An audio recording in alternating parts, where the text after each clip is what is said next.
अस्सलाम वालेकुम फ्रेंड्स, मेरा नाम है अली अशरफ और आप देख रहे हैं अली टीवी। दोस्तों, वैसे तो हवाई जहाज का सफर बहुत महफूज समझा जाता है, लेकिन बहुत से लोग एयरप्लेन को हाईजैक करने में कामयाब हो जाते हैं। सो फ्रेंड्स, आज की वीडियो में हम आपको दुनिया की हैरत अंगेज चोरी के बारे में बताएंगे। आप इसे चोरी समझे या डाका, लेकिन दुनिया की ताकतवर एजेंसी FBI भी इस केस को सोल्व करने में नाकाम रही। So let's begin. सब्सक्राइब करें अली टीवी को और बेल आइकन को दबाएं इंफॉर्मेटिव वीडियो सबसे पहले देखने के लिए।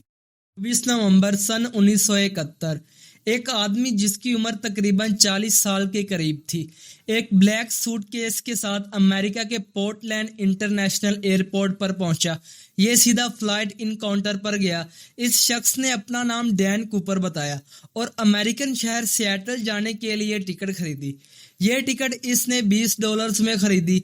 इसने सफेद शर्ट, काली टाई और काले रंग का रेनकोट पहना हुआ था। जहाज में दाखिल हुआ और सीट नंबर 18C में जाकर बैठ गया। दोस्तों, ये सफर तकरीबन 30 मिनट का होना था। जहाज में इतने मुसाफिर भी मौजूद नहीं थे।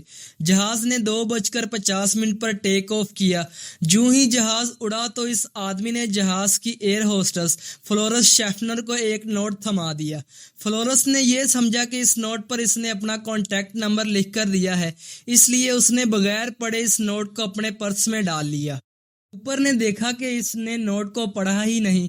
उसने एयर होस्टेस को रोका और कहा कि तुम्हें इस नोट को जरूर पढ़ना चाहिए क्योंकि मेरे पास एक बॉम्ब है। एयर होस्टेस ने फौरन नोट को निकाल कर पढ़ा तो उस पर यही अल्फाज लिखे हुए थे कि मेरे पास एक बॉम्ब है। जैसे ही एयर होस्टेस ने यह नोट पढ़ा तो उसके होश उड़ गए।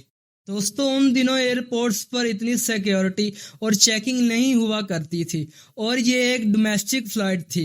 सो फ्रेंड्स, इसी वजह से ये आदमी अपने ब्रीफ केस में बॉम्ब रख के जहाज में दाखिल होने में कामयाब हो गया। उसने एयर होस्टेस को ब्रीफ केस में मौजूद बॉम्ब दिखाया और $2 लाख की डिमांड कर दी। कूपर ने कहा कि मुझे $2 लाख कैश की सूरत में चाहिए। ये सारी रकम $20 के नोटों की सूरत में होनी चाहिए। के साथ साथ उसने 4 पैराशूट्स और जहाज को जमीन पर लैंड करने के बाद एक फ्यूल ट्रक की भी डिमांड की। एयर होस्टेस ने फौरन ये बात पायलट विलियम स्कॉट को बताई और पायलट ने नीचे लोकल अथॉरिटीज को खबर की कि उनका जहाज हाईजैक हो गया है और इस आदमी की सारी डिमांड्स बताई।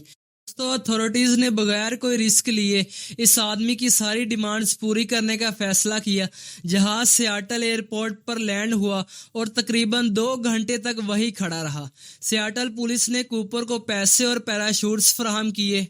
फिर कूपर ने जहाज से तमाम मुसाफिरों को निकलने की इजाजत दी, लेकिन जहाज के क्रू मेंबर को जहाज में ही रहने को कहा। इसके बाद उस शख्स ने जहाज को मैक्सिको सिटी की तरफ उड़ाने को कहा और इसकी ऊंचाई 10,000 फीट से नीचे रखने को कहा। जहाज के उड़ने के कुछ देर बाद ही उसने काले सनग्लासेस पहने, पैसे अपने पास रखे, पैराशूट्स पहना और जहाज से छलांग लगा दी। उसके बाद ये आदमी किसी को नहीं मिला।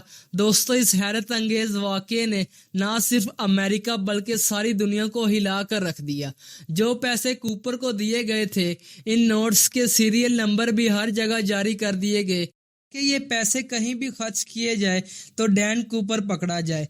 लेकिन दोस्तों, ये सब कुछ करने के बावजूद भी FBI को कुछ नहीं मिला और 9 साल बाद सन 1980 में एक छोटे बच्चे को टीना बार नामी बीच पर एक पैकेट मिला। ये वही नोट थे जो डैन कूपर को दिए गए थे। इन नोट्स के सीरियल नंबर भी मैच हो गए। इस वाक़े के बाद बहुत सी अफवाहें सामने आई कि डैन कूपर छलांग लगाते वक्त मर गया हो या वो पैसे गिर गए हों, लेकिन ये सब अफवाहें थी। दोस्तों, इस केस में 1000 लोगों को अरेस्ट किया गया, लेकिन डैन कूपर कौन था इसका कोई पता नहीं चल सका। दोस्तों, आज इस वाक़े को गुजरे तकरीबन 49 साल हो गए हैं और FBI ने भी इस केस को बंद कर दिया है।